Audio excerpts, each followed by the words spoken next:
Something that happens quite often in my lessons is the students will get their mirrors all set up and they'll go put the car into drive and they'll take their foot off the brake, and if they've been driving for a while, usually they clue in right away. They're like, oh, I forgot my parking brake here, and they release the parking brake. But if they're a new student, they don't realize that the car should start creeping forward as soon as you take your foot off the brakes in an automatic vehicle. So what they'll do is they will just leave the stall and start driving. And they won't get very far before the car starts screaming at them with this notification. And usually they just slam on their brake and they go, what is that sound? And I tell them, what did you forget? And they're like, what do you mean? I put the car into drive. I'm telling them, what does it say on your instrument cluster? And they look in here and go, I don't know, what am I looking for? And I say, what is that red exclamation mark where it says brake underneath? And they're like, I don't know, I'm braking right now. What's going on? And I tell them, you haven't released your parking brake. And then they go, usually I get two responses. I either get, oh, the car I've been driving has a foot pedal one. I haven't seen one of these before. Or they've seen one and then they go, well, my grandmother, my uncle, my dad, whoever's teaching them doesn't use the parking brake, so that's why I forgot. Now, that's might be a valid excuse, but the examiner doesn't buy that excuse. They don't care who in your family doesn't use the parking brake. The fact is, every time you park, you need to set the parking brake, and anytime you leave, you need to release the parking brake. In fact, this is something they check at the beginning of your road test to see if it works. So just to show you how to set the parking brake, you pull this up and it's set. And when you want to release, you press this button and then you lower the lever down.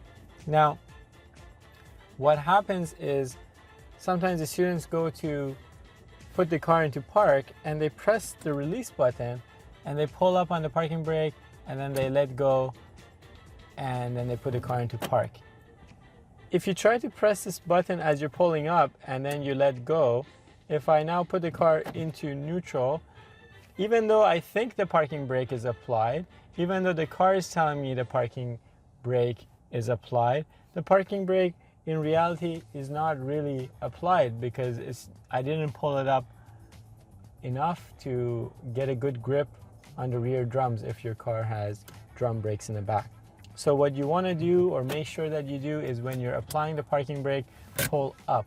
Now, if you pull up really hard, when you go to press this button, sometimes students find that it's hard to press the release button. So they'll yank it up and then they go to press this button and they're like, what's going on? This is stuck.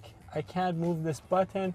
And I tell them to now pull up slightly, press the button, and then they can let go of the parking brake. Now, notice I haven't been calling this the emergency brake. Some people call this the emergency brake. This is a parking brake. The reason is this brake is not designed to really hold your car at high speeds. It will slow your car down, but it really won't brake like your regular hydraulic brake. So for example, just to demonstrate this point, if I were to go down this aisle momentarily and pick up a little bit of speed and then apply the parking brake, let's see how fast we can stop the car. So I'll pick up a little bit of speed, go to about 30, and then pull up the parking brake and let the car just coast. It takes a really long time to bring the car to a stop. And then this car is practically brand new, so I know the parking brake is functioning correctly. But even in the car where the components are working correctly, it's not designed to bring the car to stop. Now, if you're in an older car, maybe your parking brake is not tuned correctly, so it will take even longer to come to a full stop. So don't rely on this in an emergency situation to bring the car to a stop. And oftentimes, or almost all the time, this parking brake is attached to the rear drums of your vehicle if it's equipped with drum. And what happens is, even if it does get a good grip on the back wheels, if you are in a situation where you're going high speed, it might lock the back wheels, and now when you go to steer, your back might fishtail. And so you don't want to really use this in an emergency situation unless you're going in a straight line and you just kind of pull up the parking brake. Now, another question I get asked all the time is, should I put the car into park first and then pull up the parking brake, or should I, have the car in drive still, pull up the parking brake, and then put the car into park? And the correct way is to pull up the parking brake first and then put the car into park. The reason being is, when you put the car into park, there's just a little transmission pin that holds the car in place. So when you're on a hill, if you just go ahead and put the car into park, then pull up the parking brake, the whole weight of the car is going to be on that pin rather than on your parking brake. So we want the parking brake to be holding the vast majority of the weight of the car, and then the parking position on your gear selector should be the last resort to hold the car in place.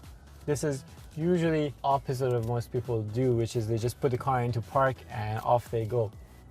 The reason this is dangerous is if you're parked on a hill, let's say a car comes to park behind you, they parallel park, and they bump your car. If your car is just in park and you don't have the parking brake applied, you can easily break the pin in your transmission.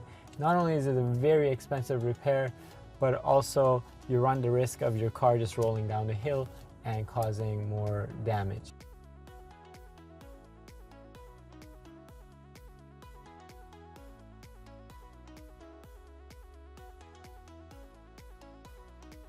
Or they'll say, oh, my mom or my dad or my uncle or my grandmother or my aunt doesn't use the parking brake, so I never use this thing. And I go, that's great, but the examiner doesn't care about your uncle, your grandmother, your dad not using the brake. They just want to see that every time you are parking, you apply the parking brake, and every time you're leaving, you release the parking brake.